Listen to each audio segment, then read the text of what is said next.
Listen, my shirt isn't pink. It's red like Zach Braff's body. Jeez. Oh, shit. Holy shit. I know. I made a bad decision, audience, right before you didn't we came make on. a bad decision. This was like a freaking, this is involved. This is bad. This is worse than bad. It's not. I don't need to go to the hospital, but I definitely didn't fucking put any sunblock on. You're going to have the sweats tonight, bro. You're going to be cold. No, I'm going to put some aloe vera on my chest. I'm allergic to aloe vera. I can't do that. Oh, no. Why can't you do aloe vera? Because I'm allergic to it. That shit breaks me out. Donald, this is Mia who's filling in for Daniel today. Mia, 3 blacks against 1 white. We win. Oh, my God. What? Why does it have to be about that, Donald? Well, just so y'all don't, in case you don't know, this is what sunburn is. Mm. Oh, yeah. It doesn't. Listen, black people get sunburnt too. You know this, right? We do. Really? Well, maybe I don't know that. We get something that y'all motherfuckers don't get. It's the worst. It's called heat rash. Oh, really? My gosh. I've seen you get red actually on holiday together. I've seen you get red. But we get heat rash too. Y'all don't I have a really question, and this is naive, but do black people need to be as conscious about wearing sunblock? Yes. Hell yeah, man. 100%. Wear sunblock. There's now sunblock that works specifically for black skin. Hold up. That's Wait, right. Everybody calm down. Let's get it. No, hold on. No, because you touched the subject. I'm asking because I don't know. You touched the subject, bro. Black people out there who feel like I don't need sunblock. I'm black. My melanin's going to protect me. It'll protect you from burning, but it ain't going to protect you from that cancer. Get you that sunblock on, y'all. For real, man. Don't play around. Don't play around. What are your thoughts on this topic? Skin cancer prevalent in the black community. Wear sunscreen. Oh, there's also a ton of really great sunscreen that works for black skin, so you don't have that like white ghostly cast over your skin. Yeah. Although I feel more protected with that. I feel like that chalk shit protects you more than that other shit. Like straight up, just man. Makes you look that's the white stuff. Hold on. It sounds horrible. It sounds white. It sounds like, oh, the nigga want to be white now. But for real, I feel like that chalk shit do protect you a little bit better because the chalk is. But like you don't need to have the blocker. white stuff on your face. That I don't use that stuff. I just use regular SPF. Daniel couldn't make it today, audience. Joelle, how have you been? I've been, man, great. Really loving this summer. I got to see Megan. I think we talked about it last time, but she was shaking butt and looking great. And I got tickets to see Usher on Halloween with my mom, which I'm really excited about. So I love that. Living it up. You were just on vacation, weren't you, Zach? I was in Montauk for a while, yeah. Ooh. And it was so beautiful. I had a good time. I was with Sarah. I brought a bunch of friends, including Sarah Chalk, who was always fun on vacation. Sarah's the best on vacation. She's just so silly. It's just a lot of fun every time. It's like having a jester. Oh, I don't know about it. She's not a fool. Well, I think she's a little bit of a fool. Oh, God. Did you come back with any great Sarah stories to share with us? Anything and everything happens to Sarah. You can't tell some of these things. No, I won't tell anything private, but I will tell you that, like, yeah, there's definitely several times where she got something caught in her throat, and we were like, what is, she's like, oh, there's something in my throat. And we all started getting nervous. And then we're like, there's nothing in your throat. Just swallow, have some water. And like, in fact, like something really weird, like you know how they put like flowers as on food, like that are edible? Yeah. Like a tiny stem got caught like in a visible part of her throat. And oh my God. She's like, I can't get it dislodged. And someone was like, go get tweezers. And she was like, oh. And so someone went and got tweezers, and then people were holding up their iPhones, and then someone went in and they plucked out the little stem that was like just sitting next to her uvula. Shit really does happen every time. Yeah. Every time. No, without fail, everything happens to Sarah. You know, so funny. A lot of people believe that some of these stories are made up because, you know, every time you talk to her, it's, okay, so this is what happened. I was in the restroom. And all of a sudden, an alligator came out of a baby alligator. Came out of the toilet hole. Yeah, you're not going to believe it. It almost bit me on my cuckoo. Yes. I was like, oh my God. It's the police in Vancouver, the Mounties say it's never happened before. Alligators in the winter? What? Another thing I realized about Sarah is that she has this bit of a tick that she does where she goes into whisper mode, even if you're sitting alone in a big house in a living room and no one's there. and you're like, you ask her some question like, oh, whatever happened with that story you told me? And even if it's not a secret, but if let's say it's mildly serious, she just whispers, she switches to whisper mode. She's like, oh, so I didn't tell you what happened with John? And you're like, Sarah, we are in Montauk in a house, like no one can hear us. And even the people that are here don't know the story. Like there's no need for you to be whispering. But even after I called her out and joked about it, she did it like 10 more times. It's just, even if you like, if it's not silly, she's loud and she's being stupid and she's being like crazy Sarah. The second you're like, oh wait, I think I burned my chest. She goes, oh, did I ever tell you that my sister once burned her chest so bad? I'm like, why the fuck are you whispering?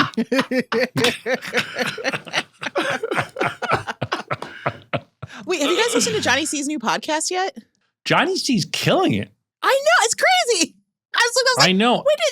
Nobody talked to us about it. It's just so I know. Well, yeah, Johnny he did it on went. his own. He went We hard. listen. Hard, bro. I got to give a shout. Joelle, remind me. We got to talk to Will about folding Johnny C into the iHeart family because all right. He's I want to indie. thank you, Joelle, for reminding me to give a shout out. Johnny C. McGinley had just kind of went rogue on his own. I meant rogue meaning not affiliated with any company, as I understand, and he knows so many smart, amazing, creative people. I imagine he got inspired by us. I would assume. I have no idea. But he started interviewing some of his friends, and he's getting these huge guests. He just did Peter Berg, major filmmaker. He did Eric Bogosian, a wonderful actor, writer. And he's obviously wonderful at it. And they talk about the craft of acting. It's called Connective Tissue. For those of you who want to check it out, I want to give Johnny a shout out. But also, I feel like, Joelle, we should talk to Will about bringing him into the iHeart family. Let's do it. He's really made something amazing. It's amazing. I'm obsessed with Eric Bogosian. I've been watching Interview with a Vampire obsessively lately. Eric plays a reporter on that. He's brilliant. And so that's kind of how I stumbled into the show. And yeah, Johnny C's an incredible host. As you know, he would be. He's such a lovely guest every time he's on our show. So I'm not too surprised. But he's also Johnny and Donald can speak to this. Johnny is so genuinely interested in people. Like he's not. He's the these people that are like, "How are you doing?" Oh, great. He's the polar opposite. He's like he will sit there and interview you. He's but so he also interested. listens too. Like that's the great thing about him. It's like you can tell he's listening. His face is, you can tell when somebody's not listening to you and when they're trying to get to the next conversation. Mm-hmm. He is listening. He is every time. It could be a party filled with a bunch of people, and you and him, and he's locked in on you. Yeah. The whole Krista Miller's birthday party, I didn't see Josh Radin the whole party. I still had the best time. You and I were dancing. We had the best time.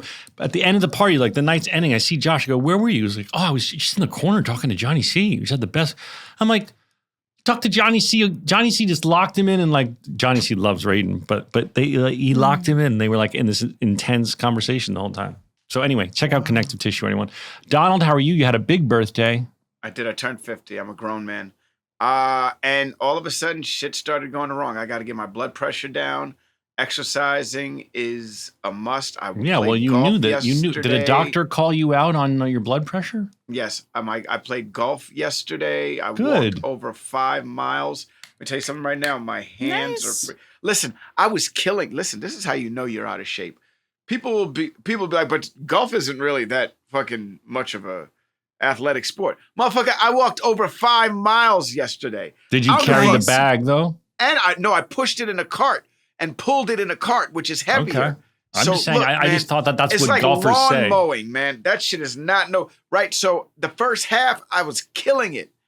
First 9 holes, Donald Faison I haven't played in 2 years. My player's card said so.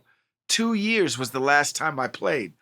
First half of golf, first half of a round, first 9 holes, I was doing pretty good. I was on target to be in the 70s. Second half, that shit got long. That course got long. And my body could not keep up. I was literally pouting while playing golf. Like, fuck. Yeah. We got another hole. Then you got all upset. I kept saying to myself, stay in the game. You can be angry about the conditions and you can be angry about all of this other stuff, but try and stay in the game. And that was still hard to do because my body started to fail. I couldn't get my hips. around fast enough. So now my hands were moving too fast. Were your hips so now lying? everything. My hips were totally lying, dude. Yes, that happened. Ah, my hips don't lie. Totally lying, dude.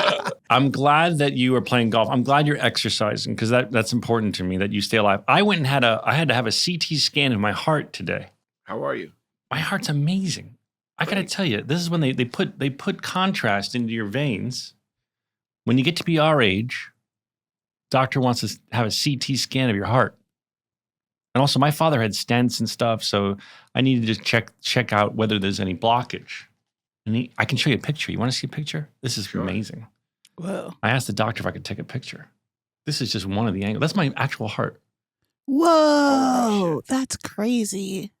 Isn't that crazy? Wow. It's surreal. It was really cool. And I just wanted to say one thing since we are fake doctors, real friends.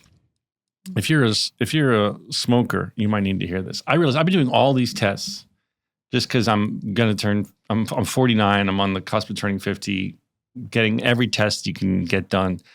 And every single questionnaire, every single doctor, without fail, I always note it. It all starts with, do you smoke? Do you smoke? Yeah, I know that. And I'm thinking about you smokers. Someone out there listening needs to hear this today. There's a reason why every single doctor and every single form starts out with, do you smoke? So stop smoking because that's the first question they all want to know. No, you know what? You're right. And with my high blood pressure, that was the first question they asked. You smoke? Weed? Okay. Yeah. Well, I'm not sure about. I always feel very proud and smug to write never smoked. Because you're a little bitch like that, man. Not once. Because you're a little bitch like that. Okay. All I've right, got before plenty of Tony other- gets up in here, before we get up in there, Yeah. Joelle, have you been watching Acolyte? Yeah, I was Do you like it? I like many parts of it. They gave me a sexy It's tough. Sith, so I can't complain. There are hella black women. No One doubt. who gives an outstanding performance, like of her career, is so beautiful. Y'all don't like it. It looks Y'all making good. shit up. Listen, it looks good. It's what's frustrating about it is I see all of the potential in it, and it didn't quite hit it, and that is frustrating.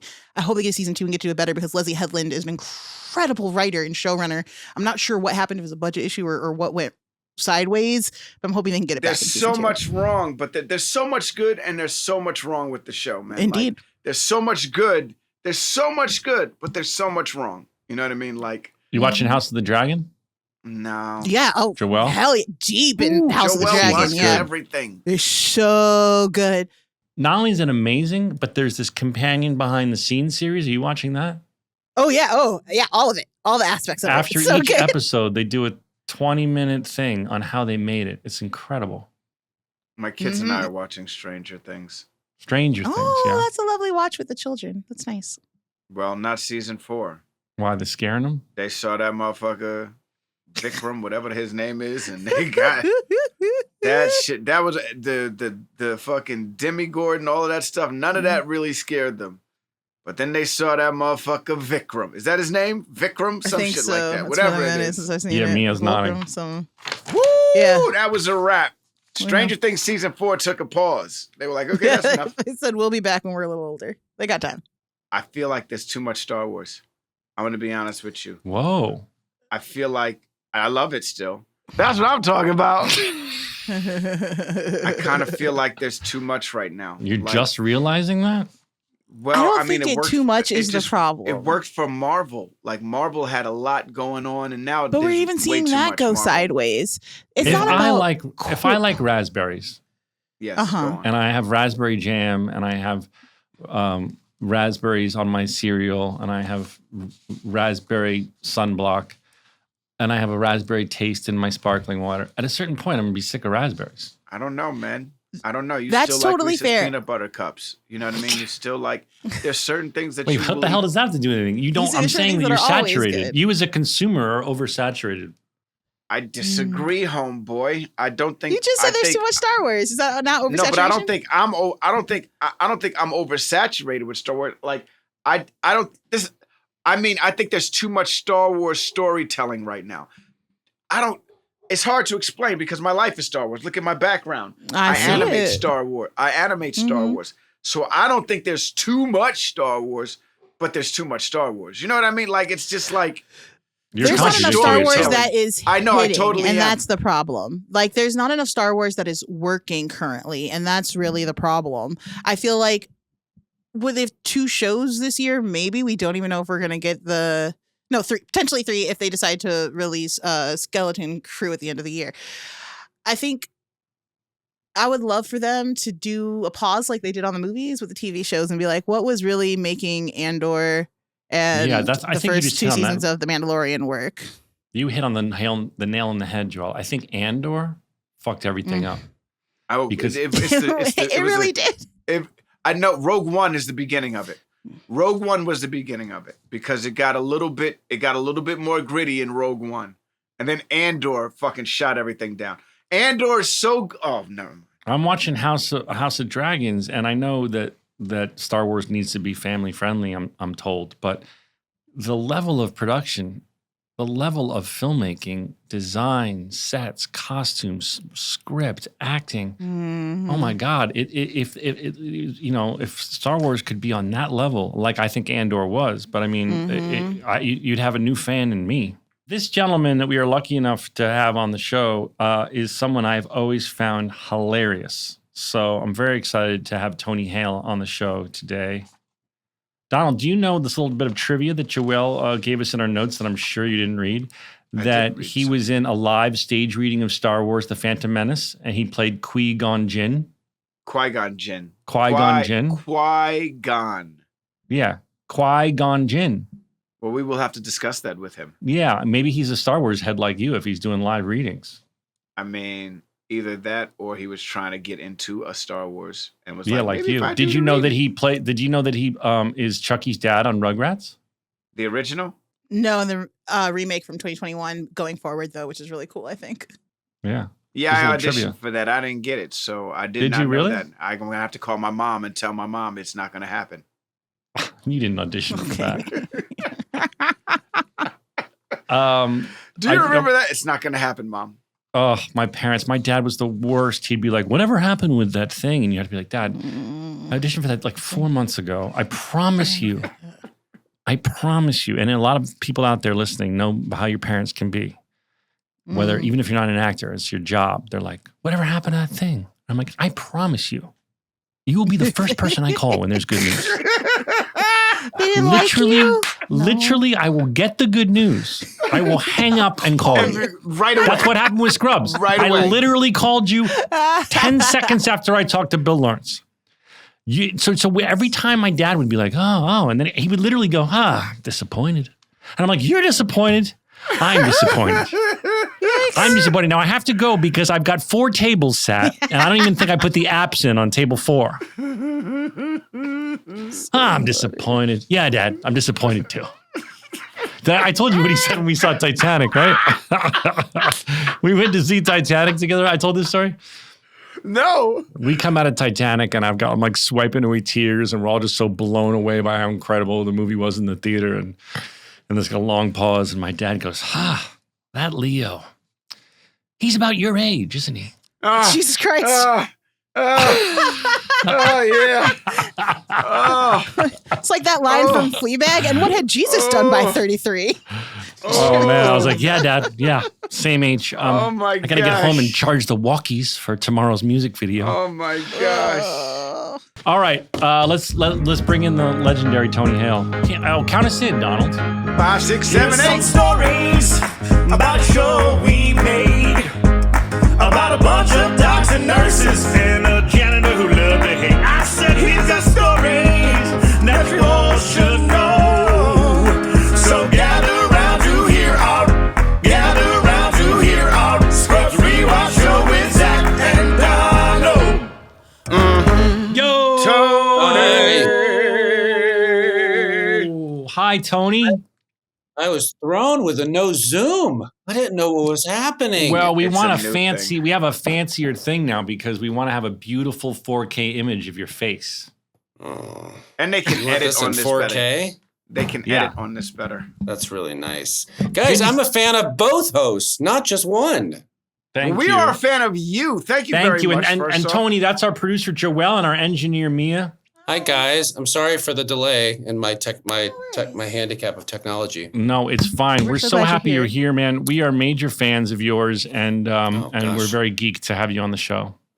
Yes, Yes. You know, I was Yes. sitting thinking about Tony Hale before I came on the show, and I was don't you? I was trying to think of actors who have achieved the very rare feat of going from one hit comedy directly into another hit comedy. Into another. Like, Do you know? Are you guys in a secret club? Oh, it's so weird you ask. I can't talk about it. No, it's funny. Somebody asked me recently, can you guys hear me okay? Yeah, you're great. Okay, good. What is this contraption? That's the microphone. Great.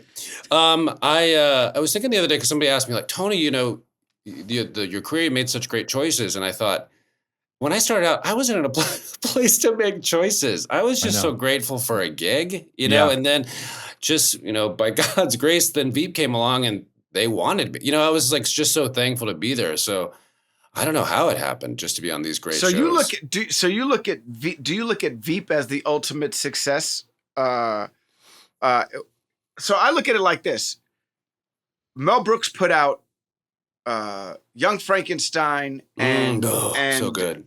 and Blazing Saddles back to back, right? That's a feat that when it comes to comedy, I'm sorry, I don't know who. There are very few actors out there that can go from a show like Arrested Development to Veep. That's like unheard of. I was trying to think of anybody else who's done it. I don't know, bro. I gave myself Kelsey Grammer, but it's a little bit cheating going from Cheers to Frasier. It's a little bit cheating. Well, it's a spinoff. It's a spinoff. It's a spinoff. And, you know, then I want to shout out Neil Flynn, who did go from Scrubs to what's it called, Joelle? Middle or The middle. But Tony, I just think that Arrested to Veep is pretty major. I mean, they were both pivotal, beloved mega comedies. Yeah, I'm just so grateful. I mean, keep in mind, like there was about 5 or 6 years between them where there were times when I was like asking my wife, I was like, are we gonna have to sell our house? So it's, you know, they didn't happen right after. Right. But I don't know, man. I'm just so grateful because, you know, I mean, we've all done gigs that we're not necessarily huge fans of the writing, you know, or you do something and we're always grateful for work, but sometimes you're doing something, you're like, oh, I wouldn't do it this way, but I'm just, you know, keep thankful for the job. To be a part of something that I found funny, you know, like, and you guys know, like, what's so great for a comic actor is the element of surprise, where it's like, you're reading it and all of a sudden Arrested Development's like, you know, by the way, a seal's gonna eat your hand, you know, and you're like, sorry, that was not in the framework at all. I love that show so much, dude. I can't. You were on it. I was on it. I was. And so you were on the it. gag reel, which I've watched over and over and over. Do you know what I'm talking about? No, but I would love to see it. Oh, dude, I'll send it to you if I can get your personal information. Oh, I'll That's track you. I just want to get your personal information. It's 424. No, God, this is public. But I got to tell you, I was so honored to be on the show, and I just wanted to be a part of that universe because I was so crazy. But tell us a little about getting it, because I think our audience likes to hear these stories. Donald and I have shared our stories on Scrubs, but did you feel that it just fit you like a glove? Because for me, I auditioned for so many things and didn't get anywhere. And then when I read Scrubs, I was like, oh, I genuinely find this hilarious. I bet I'm going to be able to do a much better audition. Was that a similar thing for you? Wait, hold up. But before you continue, and also speak on, if you will, it's a double question. Speak on the 4 years in between and like what that's like. Because when I started off, I got clueless and I thought, that's it. I'm off and we're fire. Here we go. And it took years until Scrubs came along again. Totally. So getting it, well, I don't know if you guys have lived in New York. I was in New York for about 6 or 7 years doing commercials. And I mean, before that, I was doing like every job under the sun just to make ends meet. But then when commercials came around, I was kind of typecast as the guy who's not all there. And I just started getting these commercials of like just the guy wide-eyed and like, what? You know, just that kind of guy. Yeah. And having a great time. I met my wife in New York, just so thankful to be working. And then a commercial casting director. Well, let me say this. It took me like 6 years to find a manager and an agent to send me out for TV and film because they just saw me as a commercial actor. Wow. And so finally when I got someone to kind of see me beyond that, then Marcia DeBonis, who was cast commercials, she was casting Arrested Development. And since I was kind of in this maybe type, she was like, Buster's not all there. Let me just bring in Tony. And, I went in and I just remember at the time, Christopher Guest movies were really like Waiting for Guffman to just come out and just like really kind of out of the box. Yeah. And I remember reading this and thinking, God, this is so different. Because typically before this with comedy, people weren't really, you weren't really thinking about it. Like on a drama, you really take the time to like, okay, so what does that mean? And who's this person? And you're really having to think. With comedy, people just kind of liked it washing over you. You didn't really want to take the time. It wasn't really dense material. Whereas Arrested, it was so dense. There were so many jokes. There were so many callbacks. Like Tobias joined the Blue Man Group because he thought it was a support group for depressed men, and it was like all these levels, and like I had massive motherish. I mean, all this kind of stuff. And so I was like, God, this is so intense. I'm surprised even this gets made. And so finally I got cast, which was completely blew my mind. I remember when I got cast, we immediately shot the pilot when I was out there. And I remember my only memory is I had to run to Old Navy because I ran out of underwear because I hadn't packed enough underwear to finish shooting the show. And so I did that and then came back and I was like, that was a great experience. And then 10 days before I got married, the show got picked up and I was like, honey, I think we're moving to LA. And I just kind of, and it was, it's one of those things, and I talk about this a lot, and I apologize if people have heard it, but I was so overwhelmed. I had never been on a studio lot. I had never had that much, I don't know, I didn't know what a manager was. I was just so overwhelmed. And I remember having this moment of, oh man, I thought I would feel differently, because I had given so much power I just wanted a sitcom. And those first 2 years were like a real awakening of, I've given this a lot of weight and nothing can match the weight I've given it. And so it was a kind of like a 2 years of feeling kind of, what now? And then after that, I kind of got into therapy and I realized I haven't been present for most of my life. It's that whole thing and I've said this, but like, if you're not practicing contentment where you are, you're not going to be content when you get what you want. And I got what I want. And I just had not been practicing being present most of my life. I love that so much. And I feel a similar thing. And I think I related. I think I continue to relate in my own life now, where no matter where you are, sorry, I only should speak for myself. No matter where I am, I find myself going, "What's next? What's next? What's next?" Of course. And I really, like you just said, and aspire so much to focus on being more present. Same, and it's not even thinking that you're kind of as in this business, and we're all grateful to be in it. But you get asked that question, like, "What's next for you? What's next for you?" And we're kind of trained to think like that. And to your question, Donald, like when it was over, I was like, shit, what is next? And when nothing came, it was a big lesson. And I love to talk to kind of acting students, and they always ask about, how did you do it and stuff. And I always love to say first, hey, if you're getting into this business, there is so much rejection. Invest in your community before you invest in your career. Because it's the community that's going to give you longevity. Because this business sees you one way. And your friends and your community will see you beyond how they see you. And that is what really those 5 or 6 years, and to this day, I mean, we're gig to gig. It is my family, my friends who see me beyond that really keep me on it. I mean, that's 100% true. I love that. I think that all the time. I mean, it's funny what you were saying about why did you take, when reporters ask you, why did you, take this route with this role? And we're like, I love that girl, young woman, Rachel Zegler. She was on some press line and they were like, why did you do this? Why this movie, Rachel? And she was like, I needed a job. Yeah, exactly. I always feel that way as an actor. Unless it's some little indie you did, I'm always like, because they wanted to hire me. Indie, dude. Even if it's an indie. Exactly. Even if it's an indie, you're like, why did you take it? Well, first of all, they said, we want you. And I was like, well, I've won already. I've won already. Totally. And I love that you guys have stayed so close because I think the power again of the community of it. Yep. It's beyond the work. It's the relationships, and I'm really close, and I see the Arrested guys every now and then, but I'm really close with the Veep community, like Veep family, and man, that's the stuff that has carried on. I mean, the show is so fun, but just laughing about memories and like, Oh, yeah. I don't know, that's just everything. Some of the and beyond the Scrubs cast that we're all still close. I did a play, I did a Broadway show, and I met some of the best friends of my life doing that show. And it's long outlasted the 6-month run we had. And what was that? Can I ask what was? I did a play about 3 years ago, and it really was. I'm so glad I did it because it got me past a lot of fears. I want to talk to you about that because I read a little something you had said because my brilliant producer Joelle gave us some homework on you.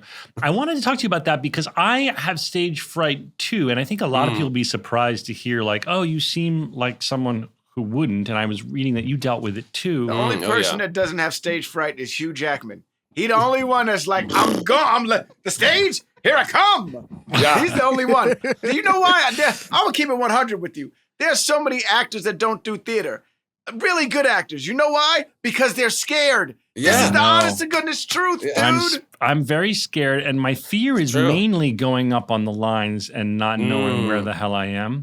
I did a production of, I never said this to anybody, I don't think, but I did a production of Romeo and Juliet in regional theater in Connecticut when I was out of Northwestern. And I would go early, and our dressing rooms, it was an outdoor production in front of like 2,500 people in the summer. And if you know the Romeo and Juliet, Romeo starts talking and doesn't really stop that much for 3 hours. And I would go early and sit in this church in the pews and recite every single one of my lines for the show. Because I was so nervous. The concept, the idea that I would forget the poetry of 3 hours of poetry. And there was the only thing I could think to do that would soothe it would be to get there early and run the whole play before each show. Yeah. But so speak to your version of that. My version of that is that I would have a panic attack on stage. My version of was that I would, I was doing this play I did at American Conservatory Theater was pretty much a one-man play, and then an actor comes in toward like 75% into it. And I thought, every night I was like, this is the night I'm going to have a panic attack on stage. Because I had a panic attack in high school. And it's amazing how things get really locked in. Yeah. And I had one in high school. And ever since then, it just had become this, almost dark terror. And I remember going to this therapist and I'd started doing cognitive behavioral therapy, where you kind of, rather than being such a victim to your thoughts and your feelings, you're a little more of an observer to your thoughts and your feelings. And I remember every night he would say, hey, when you kind of hear those thoughts or those voices or you have those feelings, turn to that fear. I remember Bill Hader said something about this recently, kind of like this too.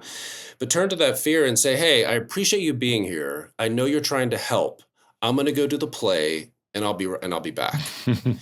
And it was the first time, because before what I would do is like, Tony, just buck up, just try to block it out.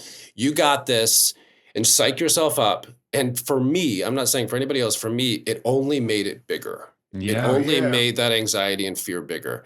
And the minute I started kind of embracing it and not trying to cut it off, it's not like it wasn't there, but I was more of like, this kind of relates to I just did Inside Out too. And it's like a little more like, hey, this emotion is actually trying to help you.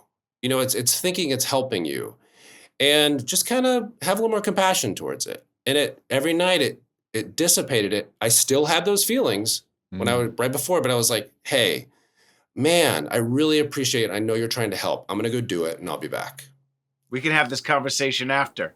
Right? Yeah. Sure. Right? We can have this we could go through this after, but right now I need to go and handle this business real quick. Yes. Stay exactly. Right here. I'll be back. Exactly. And also a part of it is excitement, I think. It's the adrenaline, it's an adrenaline rush, right? Totally. So part of that adrenaline is I'm so excited to go out there and kick ass. And it is a tight wire act because they might not laugh at one of the jokes and I need to just pick up and keep going. There might be, I remember doing Bullets Over Broadway, there was someone literally asleep in the front row one night. Like you just don't know what you're going to see.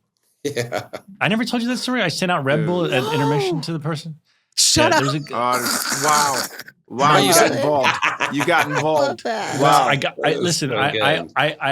It was so distracting. I assume it was a tourist. I made this up, so I don't know. But the story I made in my head was that it was a tourist who had just flown in and was jet lagged. None of that. I don't have any confirmation of that. But he or she, I forgot, was asleep, fast asleep in the front row.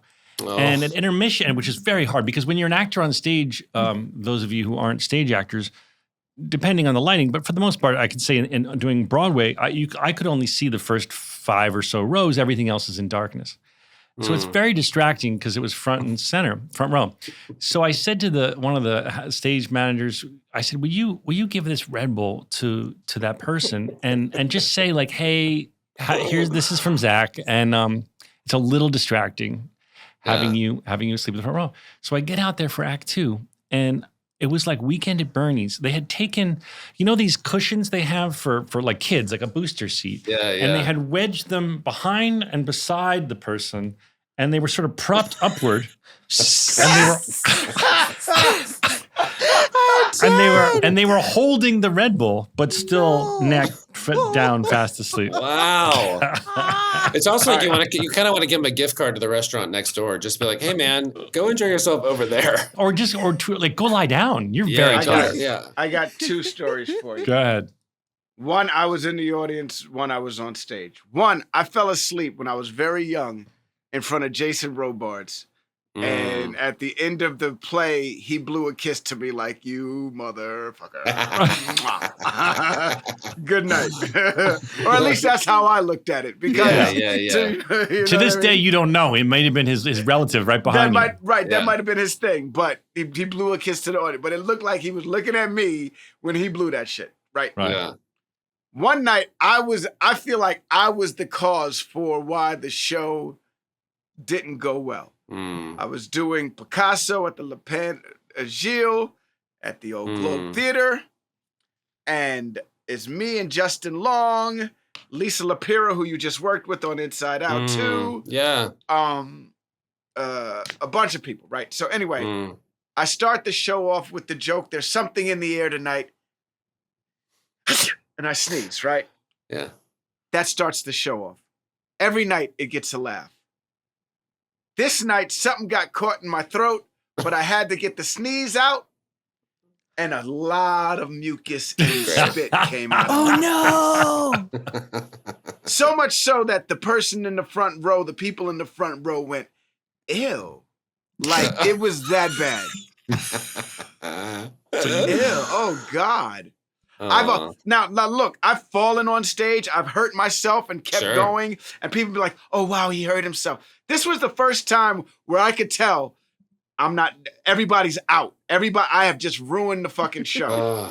Justin comes on stage. He's the second person on stage. We have a conversation.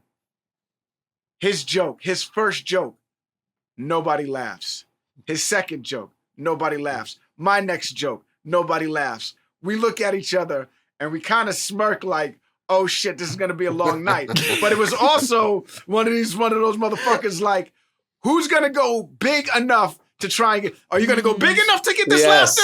Yes. Or are you going to fucking try and hold it back? Dog, yes. It was but it started because of a tickle in the throat that I tried to surpass and keep going. Oh man, it was one of it was fun, but it was one of the worst nights. But then it becomes a game. Then well, it's like, now we're on. Like, now let's play. Let's see. You know? Do you have when you guys were talking, I always think like it's all based in the terror of shame and embarrassment. It's like, if you forget your lines, if you spit, the mucus, if I have a pan, it's like, what is that going to be like when I'm that exposed, when I'm that terrified, and it's like, ever since I was a kid, that's the base of it. I once hosted SNL, and it was like my dream come true. And everyone was like, were you so nervous?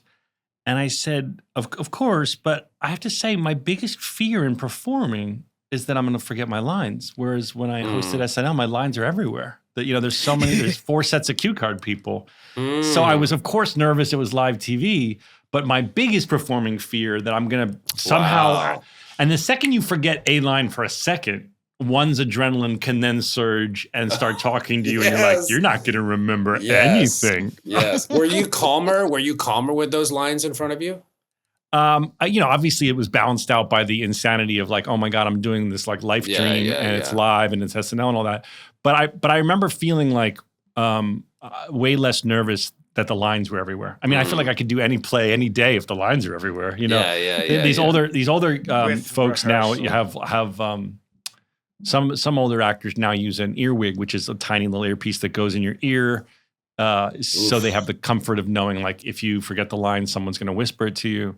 I don't know. That would be kind of destabilizing for me. There are people that can actually do that. I've worked with somebody who does it. Wow. And they can do it. Well, no, film acting is different than theater, bro. You can continue to talk and they can continue to say their lines and they're just regurgitating what they hear in their live? ear. Like live, yeah. Wow. Dude. Like, that's crazy. Pretty impressive. It's like, that's a skill in itself. Yeah, Fuck the fact that you can't remember the lines. The fact that you can hear this motherfucker talking to you over your voice right now is impressive. But also, oh, sorry. Go ahead. No, go ahead, Tony. No, you go ahead, Tony. Tony, you're the guest. No, please. Also, doesn't it remind you of everybody in the AD department when they're talking to you on set? They always get those earpieces, and they're kind of talking to you, and then all of a sudden they just kind of they go blank they face. go blank and talk to somebody else, and you're like, some of them have at least the courtesy to put their hand up, like, yeah. Not most of them. All right, we're gonna take a quick break, and then when we come back, we're gonna talk about Veep for a second, because I don't know if there's ever been a show that made me laugh as hard as Veep. So we'll be right back.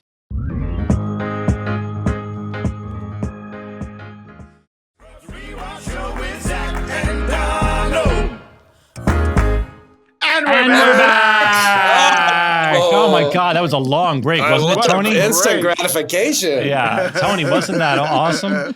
Audience, I wish we could go through all the things we talked about on break, but we don't have time.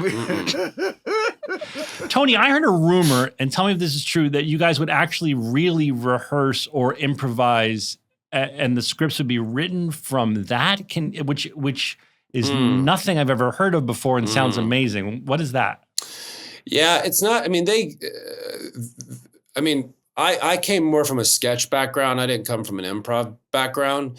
And when you're working with someone like Matt Walsh, who was one of the founders of Upright Citizens Brigade, I was a little intimidated because I was like, oh, crap, is this like a totally improv show? And it wasn't. It was Armando Iannucci who created the show, and all of his writers, and then David Mandel took over. They really gave us like a script. And then we would just kind of put it on its feet just to kind of see if it gelled. And that, to me, what that afforded was, we got words, we got a base. And then if anything else comes out, if any kind of funny bits comes out, any kind of funny physicality, like Julie and I was obviously her kind of bagman. And we would always be like, okay, we got the words, now let's play and see if like, okay, if you drop your coat here, I'll try to snag it here. Then we kind of come up with a lot of fun physicality during those rehearsals. But was that rehearsing before shooting? Yeah, yeah. Like we would, when Armando was in charge, we would rehearse sometimes like a week, and we would rehearse like 3 or 4 scripts. That's and so amazing. That's just I've never. I think that, but because I hate the fact when you go home, I hate going home feeling like I should have done it this way. I left this on the table, and every actor feels that way. No matter how long the day is. Yeah. At some point in the take, you're like, all right, I got to get through this shit, man. Fuck. Yeah. You know what I mean? Yeah. Especially and then you got that. I just want to clarify for the audience, just in case everyone knows. For the most part, when we do serial television like this, we get the scripts, we rehearse the scene in the morning, or what? Let's just say it's the morning scene, and then we block it out. We figure out what the jokes are, where everyone's going to be, and then we go and film it. In this rare case, they were actually rehearsing as you would in a play for 3 weeks. Right. Sometimes like it was probably 1 or 2 weeks, like, but a lot of scripts, and then. But to your point, Donald, the worst is, because that is incredibly rare, and I was very fortunate to go through that. I never heard of anyone doing that for 2 years. I know. And typically, to your point, Donald, when I would say something and you're like, oh, I know there's something else. I know I could do more. And then they're like, all right, let's turn around. Meaning, let's go to the other angle away from me. And I'm like, Yeah. I don't think I did it. I don't think I got to do it. Yeah. You know what I mean? On television, you get like literally, really, if the show's moving well, you'll get 3 takes, 4 takes, and then they're moving on. Yeah. We would have it's pretty ballsy for them to say, okay, we're gonna move on. It's pretty ballsy for an actor to be like, can I get another one? Oh, and then you feel like a douche. Right. Yeah. And then they give it to you, and then afterwards you're like, can I get one more? And it's like, wait a second. All right, hold on. We're now. out of chances. You got to move on. You got to get the fuck. Yeah. You know what I mean? Or you get that look after you do it when you ask for one more, and they're like, I didn't see anything different. Right. It's just this face of like, what'd you What want to do that for? What did you do? Right, What did you do? What did you do different? Right.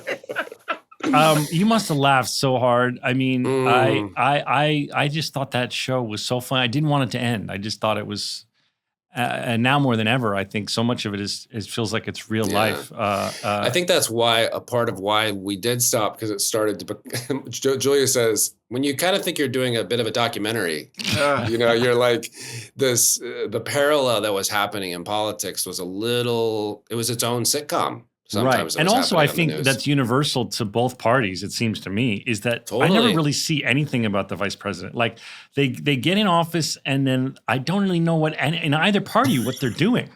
And the two most famous vice presidents are Bush and Biden. And that's because they became president after they were vice president. No, but I'm just saying, if you just use Kamala and Pence just as an example, okay, so I can say that I think it's universal. Like, I don't know what either of them have really done. It seems like they have a really interesting story to tell, and that's what I appreciated about the comedy of it all. You know what that makes me think of? Gary would always stand behind Julia, and he wasn't allowed to talk. Like Selena never really wanted Gary to talk, to the point where I was called a bitchy mime, because all I had was my nonverbal. And I kind of think the vice president's kind of like that. Like, they just kind of stand back and just give some nonverbal every now and then. Yeah, just nod. Well, can we go back to what you said when you said you guys would improvise? You guys would improvise physicality. That's a different form of improvisation right there. So would this turn into stunts? Would this turn into pratfalls, like any of your stuff? Yeah. I mean, I love a good pratfall. It was, I think, because Gary really couldn't speak, physicality was his language. Like, that was kind of like the face. And Selena, as the president and the vice president, couldn't really be honest with her speeches. But my character had this, like, my nonverbal could be her honesty. So if she was talking to someone who was kind of an ass, and she was all nice, I was just in the back like, oh, God, what a douche. And so that was really fun. But also I remember there was one scene where we were at a museum and she wasn't president anymore, and they had like roped off the president desk, and she just wanted a taste of like what it felt again to be at the president's desk. So she went over the rope and sat there, and then people came in, and that's when we were like, okay, now we can have some fun. So I tried to get her over the railing, and then I caught her right before her face hit the floor. I mean, that kind of fun like stuff to make, you know. How did they capture? How many cameras did you guys have? Was it single? I know it was single, yeah. But yeah. Okay, so on Arrested, you guys had like 5 cameras, but it's still a single camera. Not 5. They had so many, but it's still considered single. How many was it? Single. Wait, hold on. You're confusing our audience. I'm not, because you know what you guys know what I mean. You can break. Okay, I know, but can I explain in layman's terms? Let me explain for the audience, just because this can get confusing. Traditionally, it used to be multicam meant the old school live in front of an audience with a laugh track, like Friends, for example. Mm-hmm. And then when the new shows started coming along, like Scrubs and like The Office and like Arrested, they started calling them single camera, meaning we were shooting them like a movie on sets. There was no audience. And then for time and budget, people started adding more cameras, being like, let's get more coverage at the same time. So we would shoot 2 cameras for the most part on Scrubs. That's when everything went digital. We still shoot 2 or 3 on Shrinking these days. And I remember Arrested was at least, when I was there, was at least 2 handheld, right? Because it was supposed to be a documentary, so that was all handheld style, right? Yeah, because they kind of pitched it like documentary style. We had I think sometimes when they had 3 cameras, we were like, "Ooh, this is a special day." And nowadays, 3 camera for a single camera show, which I know that's confusing. That's kind of typical, I feel. That's yeah, that's what we're normal now, doing. yeah. That's what we're doing on Shrinking. And it's pretty great. It's pretty, I like it. Well, you can get so much, but that's what I was asking. That's what I was asking. If you do a pratfall like that, you can't, the chances of getting that comedy right over and over and over again. Yes, good call. And it's even with improv, because it's not just physicality, but it's like with improv, when people are coming up with stuff on the fly, you want those two cameras on either sides to catch both reactions. That's a big thing now more than ever. That's another thing audiences called cross-covering, when we never used to do back in the day, but the cinematographers finding ways to shoot both directions at the same time. So if an actor's improving left and right, the other person can be improving back, and you're not having to go back and go, okay, what were the funny things that you said? Because I now want to respond to them. And the challenge with that is it's really hard not to break, because when people are coming up with stuff on the fly, and you're like, you need a supernatural power to not laugh. And when Julia Louis-Dreyfus is next to you and she's come up with stuff, she told me once, and I've said this many times, but she told me this once, like, Tony, you're not watching the show, you're in the show. Because I could not keep it together. There was one scene where her character told me, like, she wanted me to break up with her boyfriend for her. And we were face to face, so close, almost kissing. And I was like, this is a supernatural strength to keep it together. My body was shaking. And I had to it's like, forget about it. I mean, we would do that on Scrubs too. Donald and I would crack each other up, and we couldn't. We'd have to. I remember trying to do. It was on film too. So I would try. Remember, like I would bite my cheek. I would bite. I would pinch. I had places where I pinch myself. And then you get the giggles. About sad stories. Like I would think about like someone dying. I would think that everyone's pissed at me. I was like, no one thinks this is funny. Everybody wants to go home. Stop giggling. You get the giggles, then you're screwed. You do get the giggles. All right, let's talk about your new show, because I watched the pilot and it was really, really good. Oh, that's nice. Thank you. I watched it too, and I don't watch shit, but I watched the pilot, and I am going to continue to watch. Oh, it's really clever. How do you say it? The Decameron? The Decameron. The Decameron. On the Decameron, we shot in Italy for 6 months. Yeah, where in Italy? It's so where? It's Rome. First of all, beautiful. Okay. So these are all practical sets then? This is not... No, there's definitely a big ass set, right? Well, the big ass set was in the villa, which that's what I thought. Beautiful, and it was at Cinecittà. These are, by the way, these Italian names I say, I completely effed up the first 3 weeks of being there. And then after time, I got used to it. But Cinecittà is where we shot. And then when we did exteriors at like the castle, we would go to these gorgeous places and do that stuff. It's so beautiful. I was so envious looking at all these exterior locations. I other than when Donald and I went to the Bahamas for Scrubs, I don't think I've ever worked in some place as was beautiful. And the Italians are their artistry is great. They're honest people. I had this costume I wore had this belt, and for those who don't know, it takes place during the bubonic plague during 1348. I think The Great is a good reference point. If people know the show The Great, it's sort of a highly stylized period comedy with very modern elements and modern music, but set in 14 something. Yeah, 14th century, 1348. And it's kind of, the writer Kathleen Jordan wrote it during the pandemic as a way of kind of processing the uncertainty and fear that we were all experiencing. And it's kind of like I play the kind of, and if you think of Downton Abbey, I kind of play like the Carson, like the kind of the head of the downstairs. Right. And it's I would say very darker. And you have a glorious wig, glorious long hair. Just gorgeous. I mean, my hair, and the Italians, I'm not kidding. They would always say, Tony, your hair, that wig looks so beautiful, so beautiful. And after a while I was like, hard not to be insulted, because I'm like, my hair does not look this good, and I have to take this off. They're giving you credit like it's your hair. Yeah. And I said, guys, I can't glue this on my head every day. And this one Italian goes, maybe you should. And I was like, okay, let's settle down, man. And then there's another guy, I had my costume, and I said, hey, can you make this belt a little tighter? And he goes, no, you have an odd shape. What? And I was like, sorry. And he goes, why? You do. You do. One thing I loved about the show is that other than you and Sasha, Sasha Mamet, good. Sasha Mamet. Sorry, I would never said her name out loud, but she's very funny. But other than you two, I hadn't seen any of these people before. And I love shows that introduced me to all these new funny actors. There was a lot of talent. Funny. Saoirse Monica Jackson, who was on that show Dairy Girls, which I started watching when I got this. So funny.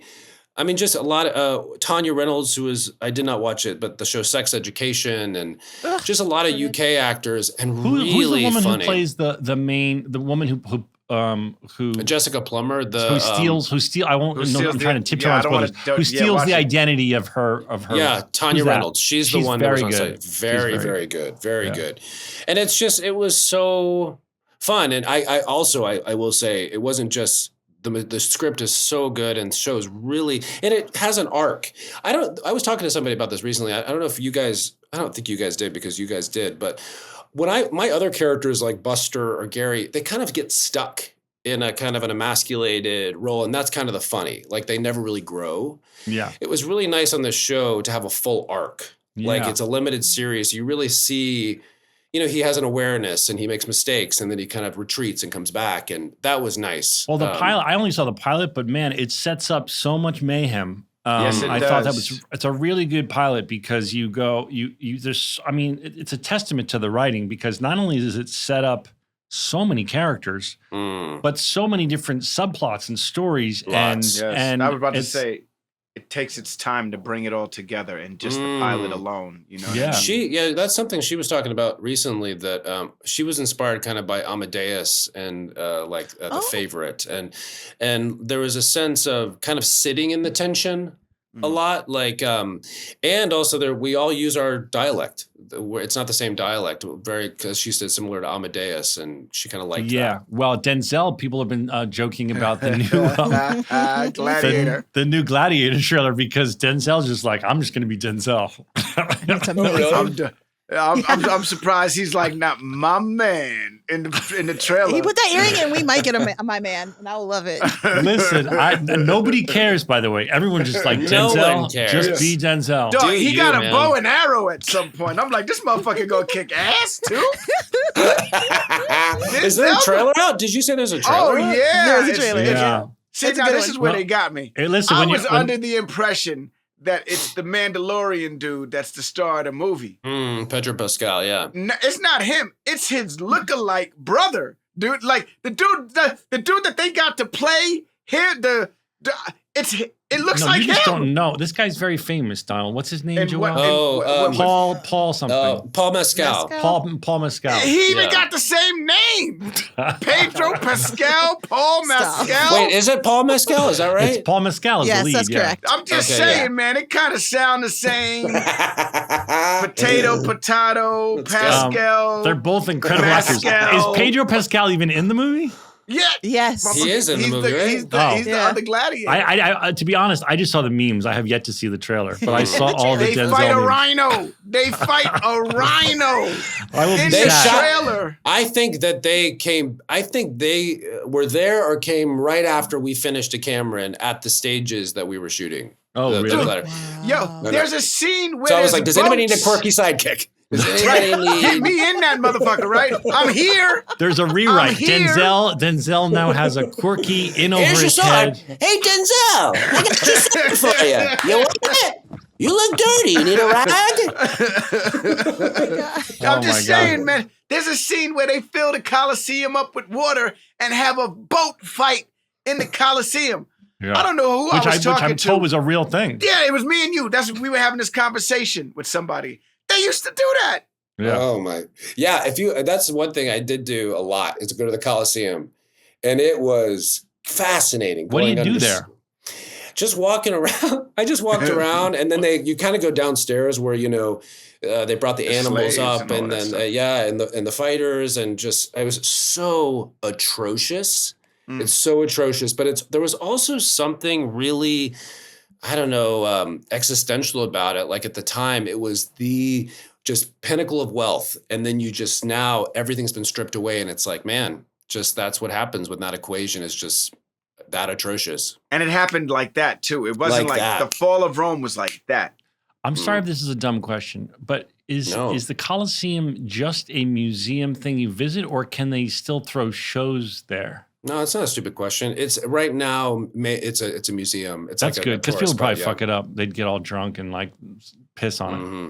Yeah, just piss on it. No, you gonna can't pee trust on it. humans with any nice things. What are you gonna do tonight? I'm gonna go pee on the No, Coliseum. they just get done. You're hammered and you're at the concert and you're like, oh, I gotta pee. Oh, the Coliseum toilets are so far. Just pee here, bro. All right, I'll pee here. This sounds like a personal experience for you, Zach. Wow, you want to get into it? I'm just saying I want to protect nice things, and human beings can't have nice things. Cut to tomorrow's story. Zach Braff at Taylor Swift and just peeing on the. No. Donald and I went. Swift. Donald was my date to Taylor Swift, and I used Really? the appropriate. I used the toilet. I did. Yeah. Can I we used talk it a about couple just for times. 2 seconds? Anything you want. You're the guest, Tony. Oh, thank you for reminding me. The movement. My daughter is a Swiftie, and the coding of it all is fascinating to me. Like I guess she went to her premiere and she was wearing a blue dress that had kind of cuts in the dress, and I was like, oh, that's interesting. It looks like. And my daughter goes, oh, no. She was wearing this nail polish in this concert, and it was light blue, and there was lines in it, and it was relating to this album, and I'm like, this is like an escape room. Yeah. Yo, I she have a friend sincerely who's like drops that, too. Easter eggs with everything Yeah. she does, man. She tries It's like the show Lost. Yeah. There's so many clues. Yeah. And you have to be a fan. You have to be a real diehard fan to understand it. Yeah, you know that. Does Beyonce do that too? Like, I feel like they all kind of. Yeah, she does. I feel like she they all kind of do that. Joelle is furiously nodding, audience. She does. Yeah, she does. Yeah. When I did that commercial. Oh yeah, you were in a commercial with her. By the way, we have that in common. We both are all Super Bowl four of commercials. us. Super All Bowl. four of us. Not only in Super Bowl Yes. commercials. You shill for another brand that shall not be mentioned. Yeah. But That's right. we have to ask. So, and if you try and mention it, we'll bleep it that out. shit out. Yeah. We are a T-Mobile podcast. But wait, Tony, we're bearing the lead. What was it like working with Beyonce? Bay.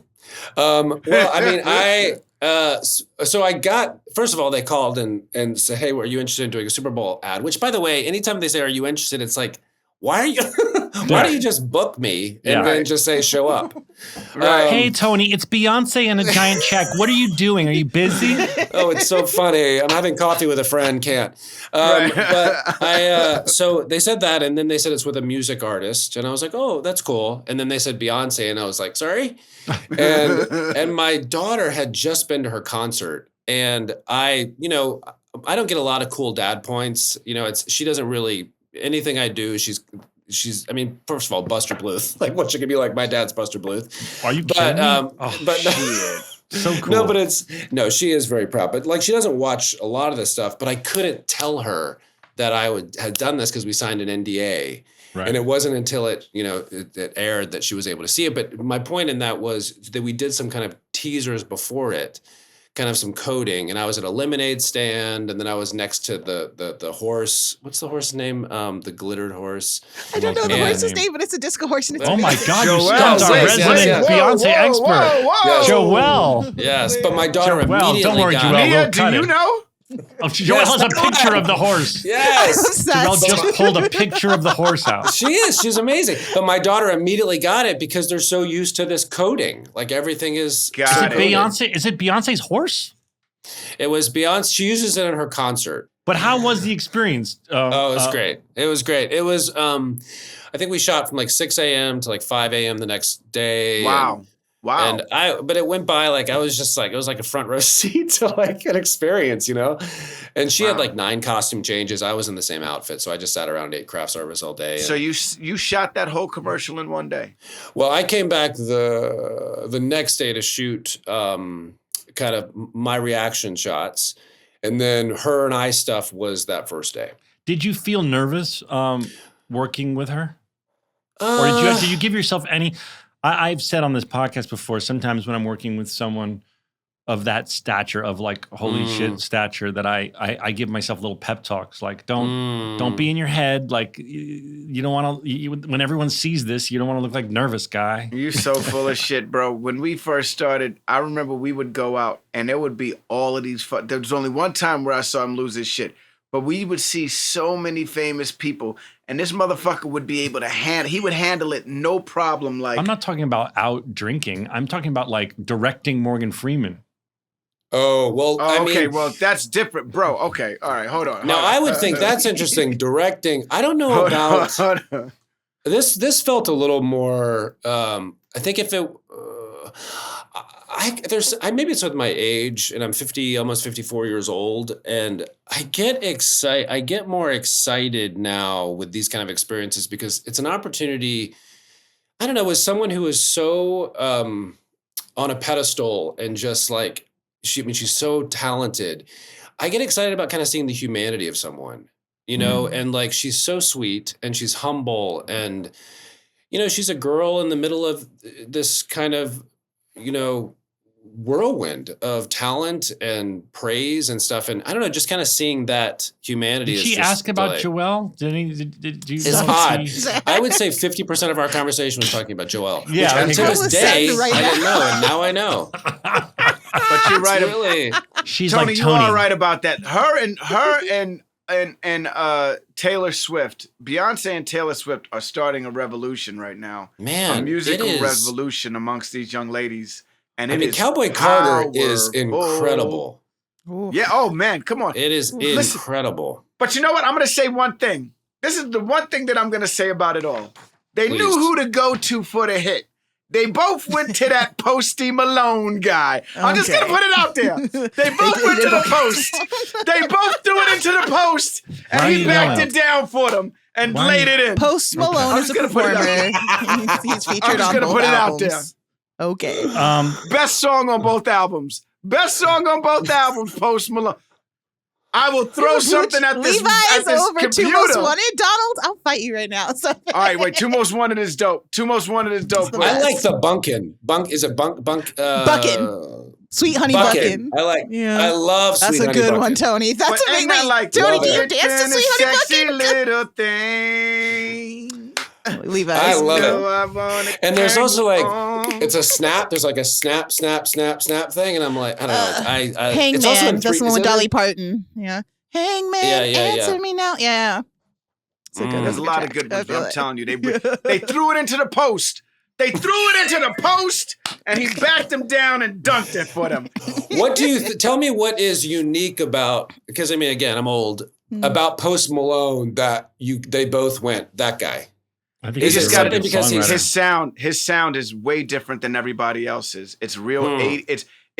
It comes from the 80s, but it's different, man. Like something about Post Malone. I'm a 50-year-old man right now. I think he has the melodies that I'm taught that I just want, because he says the same shit that everybody else says. He sings trap music, but he just has a melody to his stuff that's really, really, really good. Am I wrong, Joelle? Not at all. He's very musically gifted, where I think, you know, like he can do a lot of different things musically, which obviously elevates you and allows you to be fluid between genres in a way that not everybody can be. Yeah. All right. We've kept Tony long enough. Tony, remind us how to say your show. Decameron? Decameron. See? Decameron. You got it. I love it. Decameron. And it's on Netflix. And when can people see it? I know. Netflix. We're happy to support a startup. It airs the July 25th. July 25th, everybody. The show is epic, guys. It's epic. Really good. Check it out. It's very funny, and it tells a story, and you love to follow the characters. So, and I gotta say, if you happen to be a Scrubs fan who has not ever watched Veep, you're really missing out. It's the very similar sense of humor, and you will definitely love Veep. How many years? Except they got nominated for 9. Yeah, but y'all got nominated the for everything, and you know, they were way more highfalutin. Are you guys? I know you get this question all the time. Do you get the question all the time about like bringing it back? Yeah. Oh yeah, absolutely. We're going to bring it back in some capacity. It's just that our overlord and showrunner, Bill Lawrence, is a very busy man. But he wants to bring it back, and we all want to bring it back. It's just a matter of it's like the slot machine. It's a matter of all the things lining up and getting cherries. Yeah. And it's a lot. It's a big cast. It's challenging to do that. Yeah, but I think once Bill is like, this is the moment where I can do it, and I think it'll happen. And I know the fans want it. It's such a joy. That would be such a joy to reunite all you guys. Even if it's just for some sort of short run, it would be a blast. You get that? You get that question a lot with Veep? I used to with Arrested, and then they kind of. Well, you guys did it. Yeah, we did it, and Veep. That would be fun. We kind of, if you the finale kind of jumps ahead, and she. Well, that's a spoiler, but it jumps spoilers, Tony. But there could be something in the middle, maybe. I mean, you could always go back to the exact. You could go back and tell more stories. That's what I think is going to happen. I think we're going to go back into the exact moment where we were all in the hospital together and just tell the stories still. I feel how a lot of Scrubs fans feel about Scrubs, Tony. I feel like I would be so giddy if there was some announcement. They're going to do a limited 12 episodes. Veep is back. They're going to tell a story they didn't tell. I'd be so in. That would be so dope. Yeah. Same. All right, brother. Thank you for coming. I wish that for you guys. Thank you guys. This was a delight. Thank you so much. That was amazing, bro. That was amazing. What a great guest, huh? Joelle, great producing. Thank you. To go. These are your flowers and your snaps. I'm receiving them and appreciating them. But Tony was a great guest. And Joelle, I seriously want to thank you. Your prep notes were really helpful. And I really, we're learning how to do this interview thing. It's not what Donald and I are schooled in, but it's a lot of fun talking to actors, isn't it? It really is. I like that the most, to be honest with you. It's cool to talk to people who are interesting. Well, I like talking about sex too, Zach. We all do. Oh boy. But okay. I definitely like talking to people who have gone through the exact same experiences that we have. And I think it's something that I hope it's something that the listeners want to talk about also. I hope because, I mean, it seems glitz and glamoury, but that shit is not. You know what I mean? It's work. There's another side to it. And that's what he was trying to say when, you get that first sitcom, you're like, all I wanted was a sitcom, and you get that shit, and it's not exactly what you thought it was going to be. Yeah, and then I would have never thought that after Arrested, he was like, are we going to have to sell our house? Yeah, man. He had that anxiety. I misunderstood. I thought Veep kind of went right in. I didn't realize there was such a big split in the years. There's not a lot of work out there, bro. And what everybody sees is the work that you got at the time, but there's times where you're not working for years. If you're counting on acting to pay your bills, and you are blessed enough to have that ability or have that opportunity, you got to understand that in between jobs is where that money needs to be put. You know what I mean? It's just a lot of people don't know that. A lot of people look at it as, I got all of this money, I'm balling. And then then you go down that roller coaster hill. And yeah, I'm always shocked when I see these new people that blew up and they're like driving like a Bentley. I'm like, you shouldn't be buying a Bentley. Don't buy the Bentley, bro. You see this in Hollywood though, like someone's famous for a day and they're driving around in a Bentley. It's like, oh, bro. Yeah, that first check, it'd be burning a hole in your pocket. Just be like, I what remember can I buy that now? first check. I spent the whole Clueless check on a car. I'll never forget that shit. Oh, What no. kind of car was Donald, that? what? I got a Jeep Cherokee. Right. I'll never forget it. And Ballin'. my mom said, red Jeep Cherokee, Laredo. My mom said to her, this shit's so fucking hilarious. My mom said to me, she goes, did you learn your lesson? I said, yeah, I need to make some more money. That's funny. All right, audience, thank you for tuning in. We appreciate you. We love you. Stay safe out there. Be kind. Donald, count us out. 5, 6, Here's 7, some 8. stories about a show we made.